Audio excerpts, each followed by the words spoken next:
Good afternoon. Thank you for joining us for another update on SARS. We continue to get a lot of phone calls requesting specific information, so I'm going to try to address your concerns. But we also do have callers on the phone, so if you're asking a question from the floor, please use the microphone so that we can make sure that everyone hears the questions. Let me first just give you a brief recap of where we are in the SARS global pandemic. WHO today is reporting 2,151 cases outside of the United States, and we are reporting 85 cases within the United States. There have been 78 deaths internationally, no deaths in the United States as of today, and most of the patients here domestically are doing well and recovering, and many of them are already home. We have some good news today in terms of our laboratory investigations. We are not confirming that the coronavirus is the cause of SARS, but we are beginning the process today or tomorrow of releasing to state health departments coronavirus test results from the patient samples that we've received here. This is going to be a process, not an event, because it takes time to do these samples. These are the antibody test results, and so in order to really fully interpret the test result, one must have an acute sample and a convalescent sample from the patient to look for changes in the antibody concentration over time.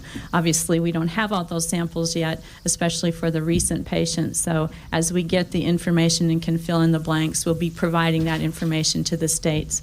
What we are telling people with this information is that the patient has an antibody response to the new coronavirus. This may be very strong evidence of an association with SARS, but it's not yet proof at this point in time. I think we recognize that we're being very cautious with this, but there are other viruses still under investigation, and until we meet all of our scientific indicators for causality, we're going to err on the side of caution and be open to other hypotheses as we go forward. We are also aware that the Department of State has issued some new travel advisories. In part, this relates to the information that we are now getting out of mainland China. China has agreed to be a full partner in the SARS investigation. Permission has been granted for the WHO team to investigate patients in Guangdong, and they are preparing to travel there imminently. We know that we are receiving reports of cases from several provinces in China, but most of the cases are recognized in the Guangdong province, where we have strong suspicion of ongoing spread within the community there, and that the epidemic actually is not over there. There are new cases being reported, at least as March 31st. So the WHO travel advisory is advising travelers to avoid non-essential travel to the Guangdong province of China and to Hong Kong. In addition, as you know from the CDC perspective, we have been advising against non-essential travel to those areas of the world that have ongoing epidemics. And for us right now, that includes Vietnam, Hong Kong, mainland China, and Singapore. So we're taking a somewhat broader view of how to advise travelers and assess their individual risks, since we feel there are still areas of uncertainty, and until we have more information from all of the provinces in China, we're continuing to follow this tack.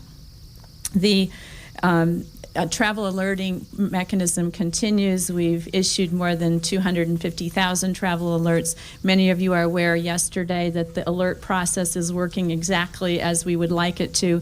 People are aware when they have illnesses that are suggestive of SARS. The fact that we were able to intercept and evaluate passengers on an airline that had symptoms of SARS suggests to us that information really is getting out to people, and the system is working exactly the way it's supposed to.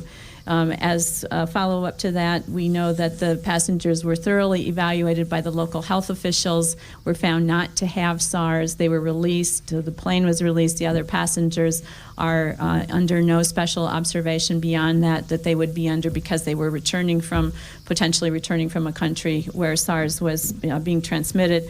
But it illustrated to us that we are able to identify situations where there is a concern and take the appropriate public health action. I also want to emphasize that right now we are not planning any quarantine for any categories of individuals. And that gives me an opportunity to spend a little bit of time clearing up some confusion about the differences between isolation and quarantine.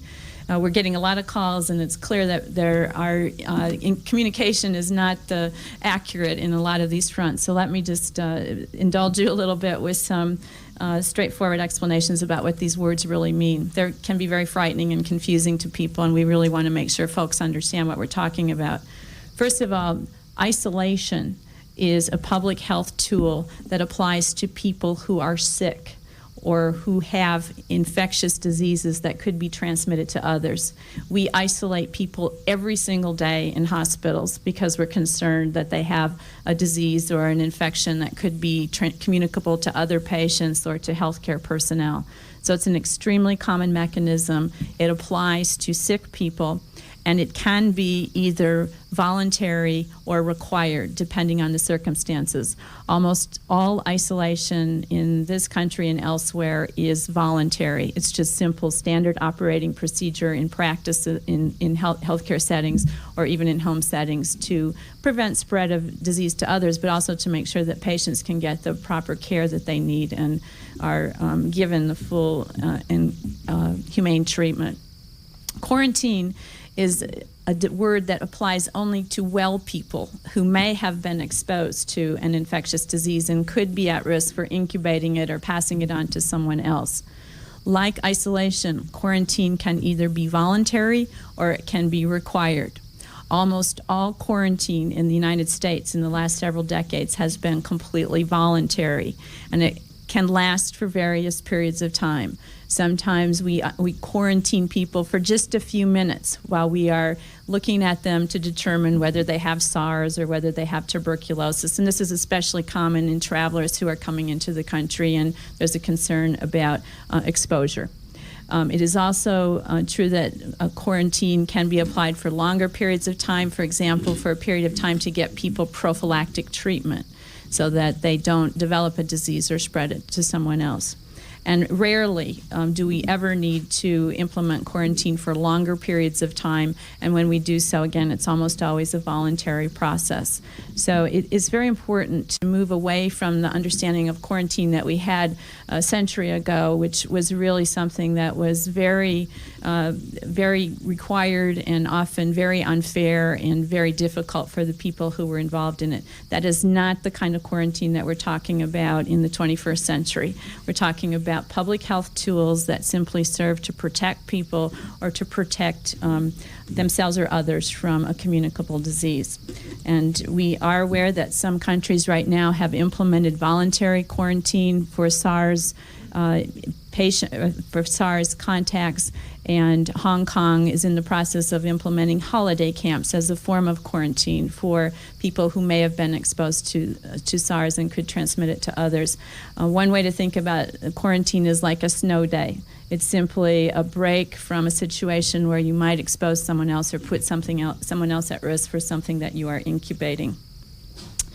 I guess the last thing I would really like to say is that we appreciate that the people who are returning travelers from the affected areas have a great deal of concern about their safety, and our empathy is with them as it is for the people who develop symptoms or undergoing evaluation for SARS. We're doing everything we can here at CDC to get to the bottom of this mysterious illness, because we know the more information we can provide and the sooner we can get diagnostic information or clarity to these people, we will all feel a lot better. So we are working hard, and we will continue to do the best we can to put information out as we acquire it. So let me take some questions, and I'll start with a question from the telephone, please. And once again, ladies and gentlemen on the phone, to ask a question, just press the 1 on your touch-tone phone. And first we go to the line of Jeremy Manier with Chicago Tribune. Please go ahead. Thanks very much. Dr. Gerberding, I wonder if you might be able to just comment on the different ways the illness is unfolding in Hong Kong and Toronto, Canada, and the U.S. Does it seem like perhaps the population density in Hong Kong and places like that might have to do with the continuing spread there, as it's different as a result in Toronto and the U.S.? The question is really, how do we account for the differences in transmission in, say, Hong Kong versus the United States? We don't know the true reason why these patterns of transmission or the epidemic looks different in different locations right now. We're still sorting that out, and we've got teams investigating the situation in Asia. We also are exchanging information with Health Canada on a daily basis. One part of the explanation is that when the epidemic first started, we of course didn't recognize that there was an infectious disease going on, so the kinds of isolation practices that I mentioned and the infection control practices to prevent spread were just simply not implemented. So there was time for the epidemic to begin to spread into other people before we really knew that they had it. In the United States, we were lucky in that travelers returning here did not have symptoms of disease as soon as they did in some other countries, and if they did, they were not in situations where they spread the infection to others. So I think some of this just has to do with timing and coincidence. We also recognize that there are aspects of transmission that we just simply don't understand. We don't know why the people who stayed in the hotel in Hong Kong, why so many of those people acquired infection. It may be that certain individuals are more efficient at transmitting virus than others, and that is a matter of chance or other factors that we haven't figured out yet. So our epidemiologists, I think, will eventually be able to answer your question, but right now the focus is simply on using the public health tools that we have at our disposal to protect people who are uninfected and to make sure that the people who are infected get the best possible care. I'll take a question from the reporters here. Thank you. Would it be correct to say then that the results of this antibody test, that a person you wouldn't know the results until the person's on their way to recovery? Well, we can test a sample anytime we get it, but in order to interpret the meaning of the sample, it requires us to understand what's happened over time. For example, if a person is sending us a sample very early in their illness, there isn't time for the antibody to appear. And so the sample may be negative when in fact the person really has SARS. It's just that not enough time has gone by for their antibody to be produced and to be detected in the test. So when we see a positive test at the end of illness and a negative test at the beginning of the illness, that's really strong evidence of coronavirus infection. Still doesn't mean it's the cause of SARS, but it's pretty strong evidence that that's what we have. So would one single sample tell you, let's say you got them when they were starting to develop antibodies? Would that? If we have samples that are negative late in the course of illness, it's pretty good evidence that that person does not have coronavirus infection. But we have a lot of work to do before we can draw firm conclusions on any of these tests. You know, it takes thousands and thousands of samples in people who do or do not have the disease before we can give accurate estimates of how valid the test is in any given person. So this is information that is a useful tool, and what we are seeing so far is that the people that have the the strongest epidemiologic link to SARS are turning out to have positive tests. So that's a good clue, but again, it's just not proof. If I take a question from the phone, please. Thank you very much, Doctor. We go to the line of Seth Borenstein with Night River Newspapers. Please go ahead. Yes, thank you again for doing this, Dr. Gerberding. In terms of, with the last few days, there seems to be a little bit more worry in the public and the U.S. public, especially after the San Jose plane issue. Can you, for people in the United States as opposed to elsewhere, put this in perspective with everything ranging from the 1918 Spanish flu pandemic to West Nile and SARS, put what is out there now and the possibilities in some kind of useful thing for everyday Americans. Well, I think the theme that ties all of these illnesses together that you mentioned is emerging infections. We live in a global village, and we must be prepared to deal with emerging infections on a regular basis, and that's really the pattern that we're seeing increasingly as our global village becomes more dense with people and has more travel, I might add. So what I can say right now about SARS is that it's too soon to tell where this is all going to go. We see evidence of very high and efficient transmission. in certain situations, and we see other examples where there is not a lot of secondary transmission. That's very reassuring. I think we're encouraged that people who have the infection usually do well, but unfortunately some people do have the severe pneumonia, and a few people die. So it's just far too early to predict. But this does appear to be a contagious respiratory infection, and you know how difficult it is to control the common cold. Even influenza, where we have a vaccine, is an illness that still causes infection in a large number of people. So I think the global community has to take this very seriously and do everything we can to curtail spread now and stay on top of it. I'll take a question from the reporters here. Yesterday, we had heard that there was a 1-year-old that was adopted from Asia who showed symptoms of SARS, and I guess my concern is we know how quickly things spread among children in daycare centers. Is this a major concern for you all? And I don't know if you can confirm that or not, that we heard yesterday.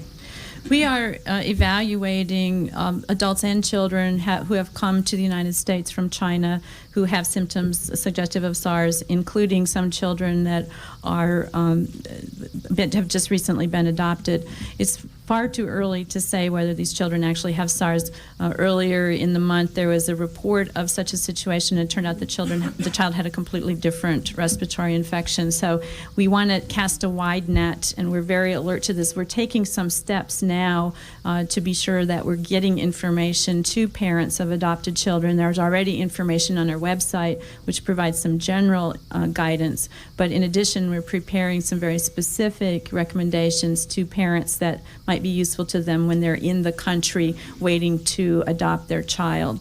Advice about what to look for and where to go for help if they have any concerns. So we know how important adoption is and how wonderful it is for these parents to finally get their adoption completed, and we want to do everything we can to support that happening in the healthiest way for the kids and the family. So we're working on that.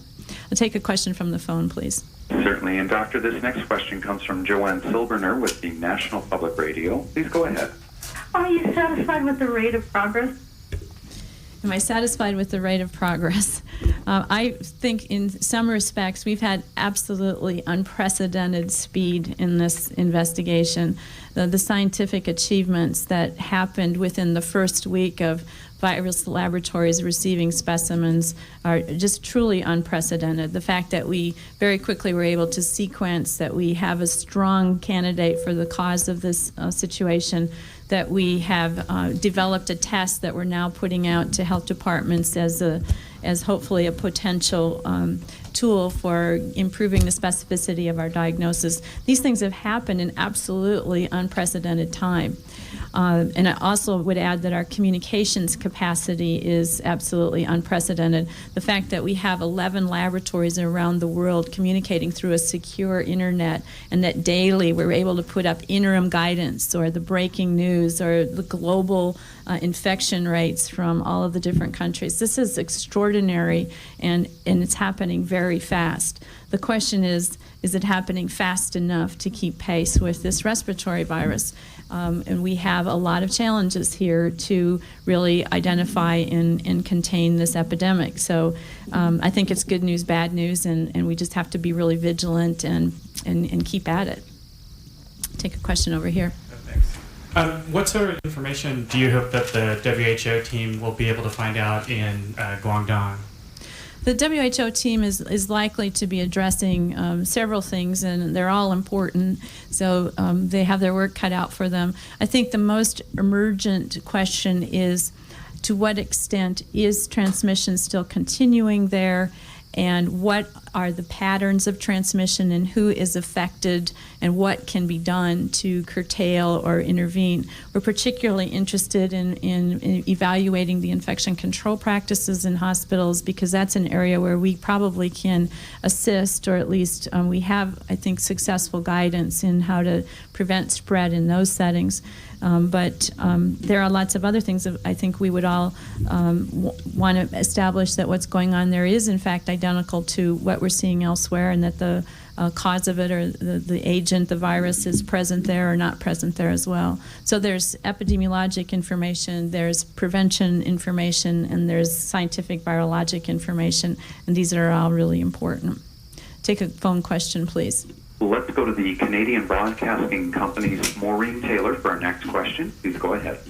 Yes, hi, Dr. Gerberding. Thank you for taking the call. What do you know, and what are your theories about why Hong Kong officials are now trapping mice in that apartment complex?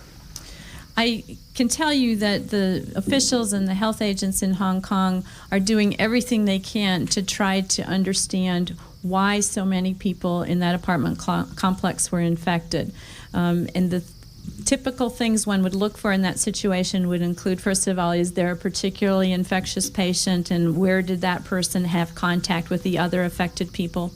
Another way of looking at it would be to evaluate the ventilation system. Since we can't completely rule out airborne spread, it's important to understand what the air patterns were in a facility like that. We know that coronaviruses can last on surfaces for several hours, so they'll be looking at potential environmental sources that the people who live there might have had in common.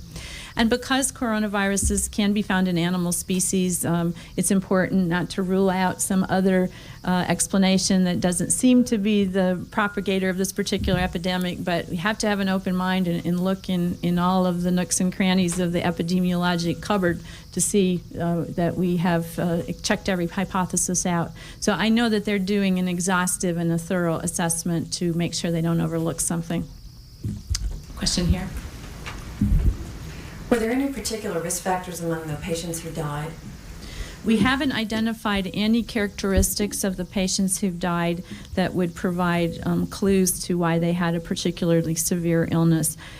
Part of the reason for that is that we don't yet have all of the information on the cases in Guangdong province, which is where most of the people have died.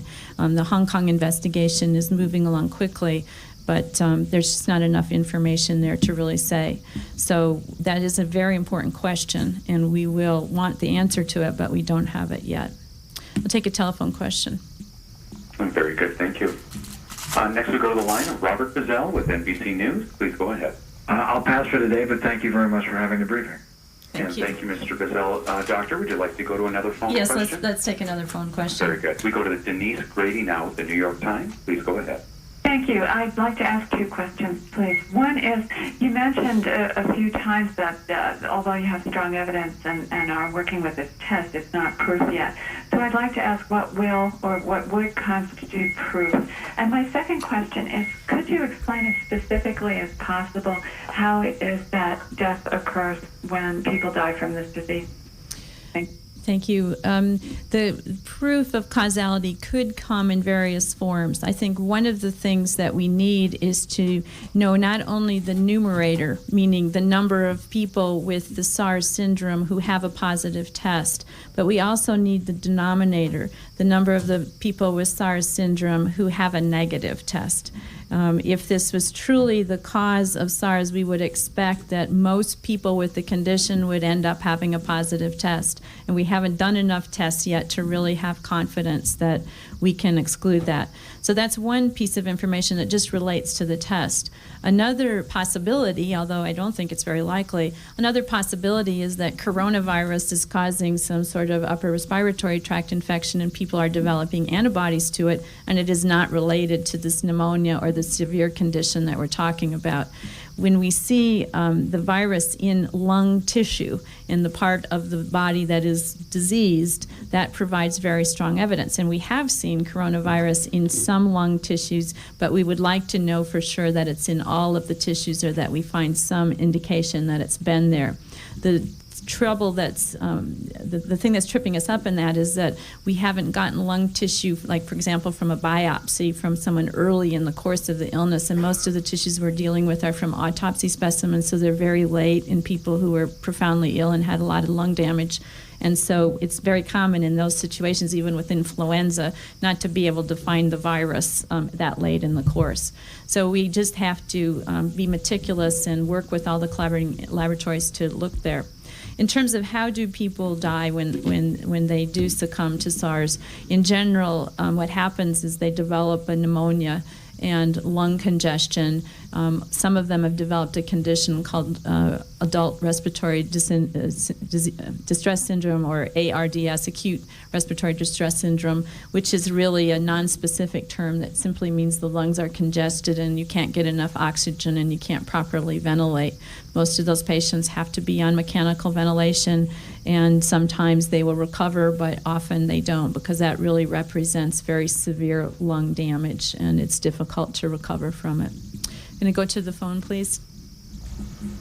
And our next question comes from Christine Weber with Westwood One. Please go ahead. Yes, I am trying to find out to date how many states have confirmed cases of SARS and which states those may be. I can tell you that we are confirming SARS in 28, or not confirming SARS, we are looking at suspected SARS cases in 27 states today. The states with the highest number of cases are California and New York, and we can ask our press office to get back to you with the other details on that. Take a question from the reporters here. Thank you, Dr. Gerberding. Number one, how many of the, now you said 78 cases in the U.S., excuse me, let me just clarify that it's 85 cases in the U.S. in 27 states. Thank you. How many of those got it through contact, aren't travelers? Of the 85 cases that we're reporting, 5 acquired it through contact in households or similar situations, and 2 are healthcare workers. So the vast majority of the people that we are assessing have been travelers or came into the United States from the affected areas. And we're seeing very little spread in healthcare settings, hopefully because the infection control precautions are in place and are working, and very little contact in the home. And again, maybe the guidance that we put out to help reduce spread in the home is having an impact. But it's, we're still very, very vigilant in monitoring the context of the cases that we are most suspicious about. And just to follow up, folks are, and it was mentioned earlier too, you had the plane incident. You've got an entire school in Connecticut that is shut down because the superintendent thinks that because a class was in Hong Kong a month ago, there's a threat being posed. Folks, obviously, maybe the message isn't getting out clear, and maybe we're not doing our job. But what do you tell those people who are reacting in that way, that might be going way overboard? What is your message to them? And then, if I can ask one other quick question, is there any particular mask you should be wearing if you're doing the preventing the contact? Thank you. First of all, keep in mind that we are still learning as we go, and we are taking a very humble posture here at CDC. We recognize we don't know everything about this, and we have been very careful not to second guess anybody's decision on the front line of this. Having said that, we also are doing, I think, a pretty heroic job of monitoring the situation in the United States, and are looking very carefully for evidence of spread from suspected cases, and certainly evidence of spread within the community. So we have not seen that, and we're several weeks into this now. So we don't have, from an epidemiologic perspective, evidence that children in school are at risk. But people who are in the front lines often are seeing different things or responding to different pressures, and we're very respectful of that. With respect to masks, this is a very important point of confusion. Again, a lot of questions have come in about this. There are basically, for purposes of this discussion, 2 main kinds of masks that are important in preventing transmission of SARS. In healthcare settings, because we have suggested that people be put on airborne precautions as well as droplet or contact precautions, that requires use of something called an N95 respirator, which is a mask that is certified by NIOSH and has to be proven to fit properly on the patient, or on the person wearing it, which is usually a healthcare worker. So healthcare workers typically wear these N95 masks for prevention of exposure to airborne diseases like tuberculosis. And if the mask doesn't fit tight, it doesn't do a very good job of keeping them from respiring those very small aerosolized particles.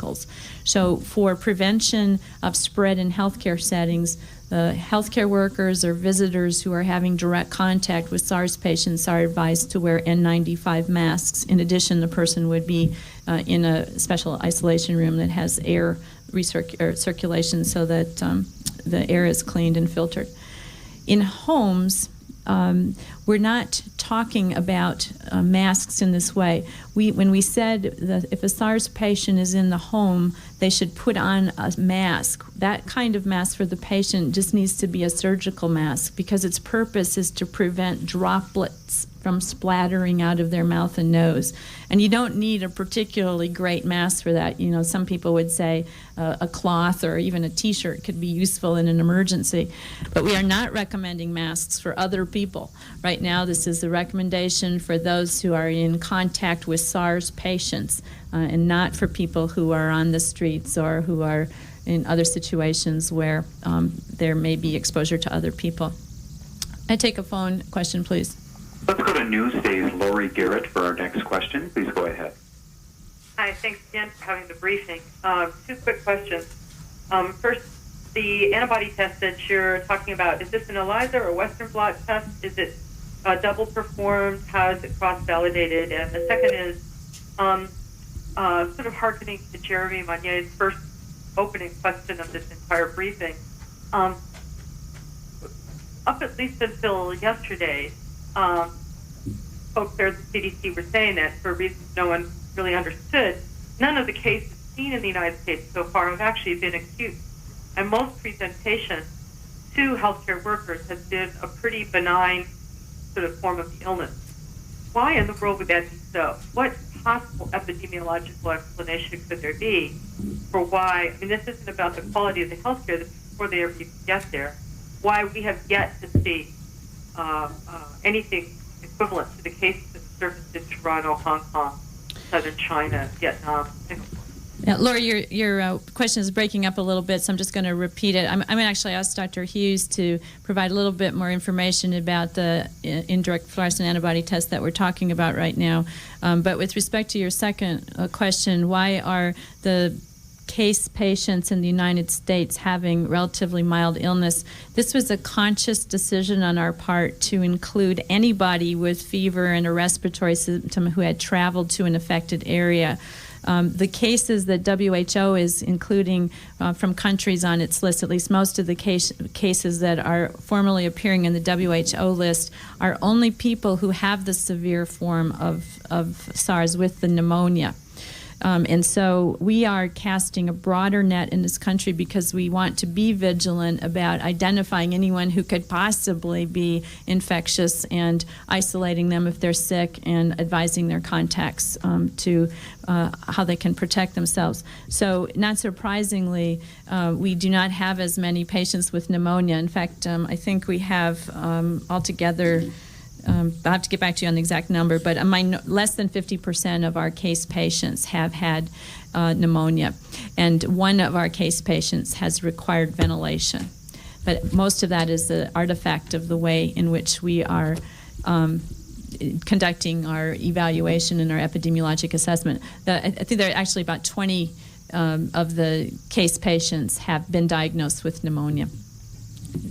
And Dr. Hughes will take the other question. Lori, in terms of the serologic testing, realize that 10 days ago we didn't have any serologic or antibody tests to detect evidence of infection with this previously unrecognized coronavirus. As a result of a lot of hard work that's been done here over the past 10 days, we now have two that look promising. One is an indirect fluorescent antibody test, and the other is an ELISA.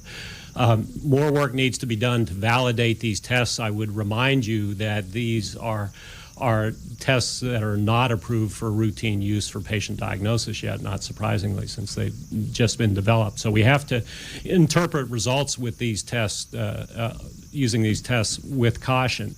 Having said that, they look promising in that they appear to perform well in suspect cases, particularly a subset of those that are relatively more severe.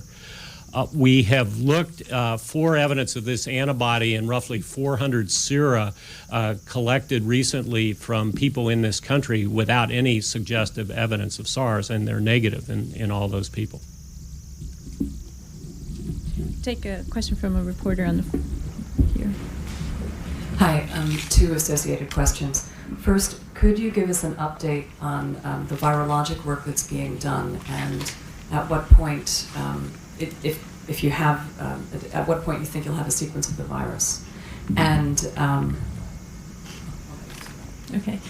We visited the virus sequencing laboratory yesterday with Secretary Thompson, and we looked at the sequences that were available from the component of the polymerase gene that has already been sequenced and compared to other known coronaviruses.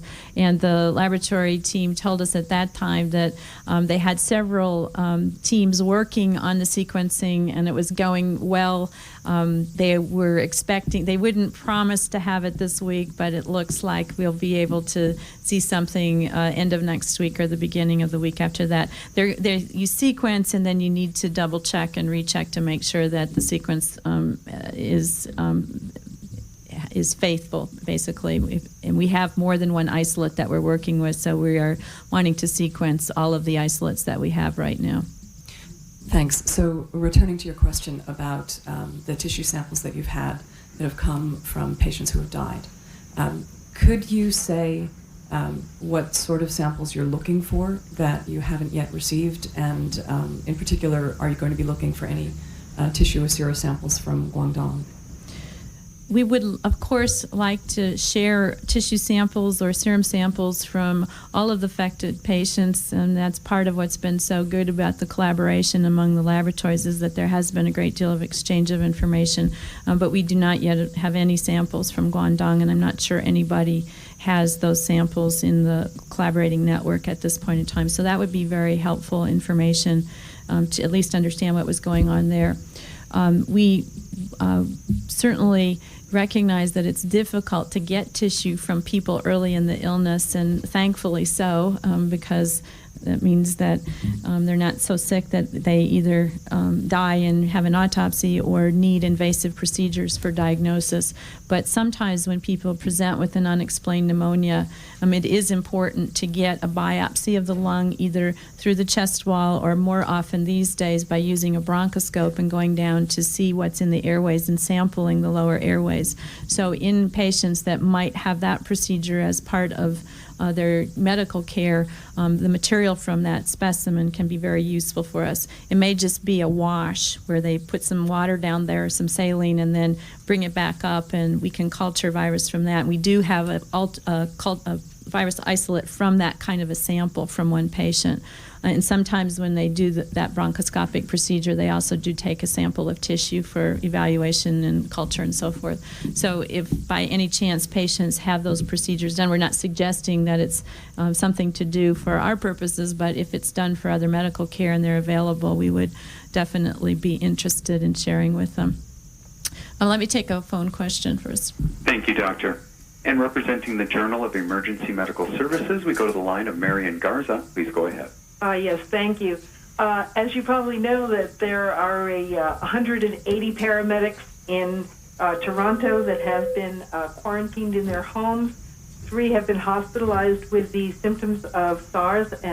And I wonder, have any paramedics in this country been quarantined? And do you have any recommendations for ambulance personnel who may be transporting people unknowingly in their ambulances, which are, of course, closed and don't have a lot of air circulation, to protect themselves?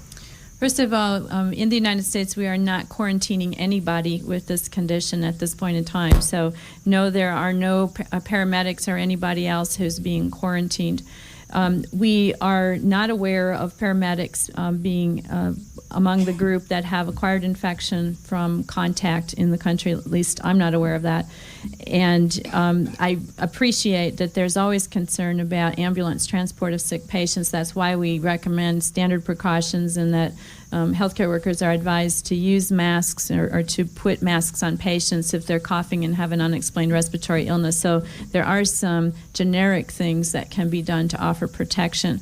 We also are advising contacts of SARS cases that should they develop any symptom of a viral illness, that they make contact with the healthcare delivery system so that we can get an alert that they're going to be coming in for care, and we can take the appropriate measures to protect them from the moment that they have initial contact, whether that's in the emergency room, the clinic, or an ambulance.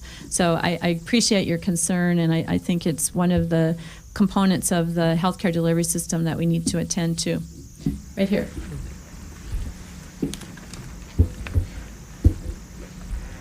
Thank you.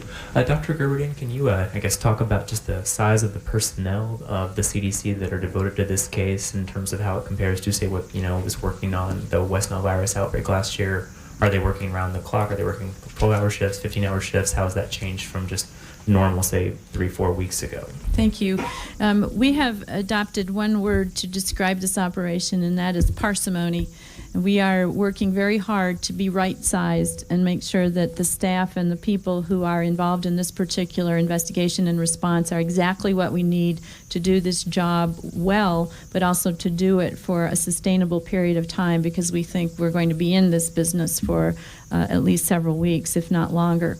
And we're doing this in the context of a country who's at orange alert, and we're doing it in the context of knowing we have to protect our response team capacity and our readiness forces to be able to take other actions or initiate other investigations simultaneously. I'm guessing that probably 200 people are involved in sort of the overall operations, implementation, and support, and additional folks in the laboratories who are working long hours, and hopefully their job will get easier as we learn more and make more progress in the scientific front. So I'm going to end now, and again, thank you very much for being here. We have made a commitment to keep you updated with SARS as we go forward, and as we learn more, we'll tell you more. Thank you.